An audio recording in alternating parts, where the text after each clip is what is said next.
Aujourd'hui, je peux pas vous dire que c'est la folie parce que c'est pas vrai. Il se passe quand même quelques trucs, mais c'est vrai que globalement la masse, elle est pas. Il manque de la masse de joueuses, ça c'est sûr. On n'a pas de top comme on avait par exemple moi à l'époque où je jouais, donc.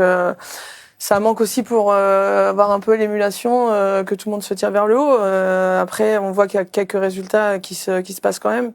Je pense que Elsa Jacquemot, elle a réussi à se lancer un peu plus et rentrer dans le top 100 avec Louise Boisson. Elles sont de la même année. Elle a battu Kostiuk en Australie.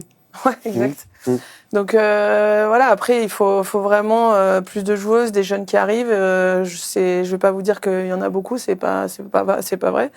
Il y a Efremova qui est française maintenant et qui a gagné l'Open Australie Junior, qui va se lancer vraiment sur le circuit pro. Pas mal d'attentes sur elle forcément.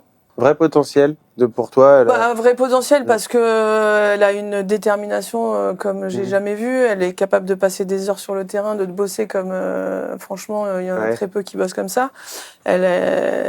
Donc quand t'as ça aujourd'hui dans le tennis féminin, j'ai envie de te dire tu peux voir très haut quoi. Après elle a encore beaucoup de travail. Elle doit bosser au niveau du service. Enfin il y a plein de choses encore à développer, mais elle doit encore progresser aussi physiquement. Enfin il y a plein de choses encore. Elle est encore jeune. Mais c'est vrai que quand on voit Andreeva, on a l'impression que elle est très loin finalement. Mais non, il y a sur elle, oui, moi j'y crois quand même. J'y crois quand même beaucoup.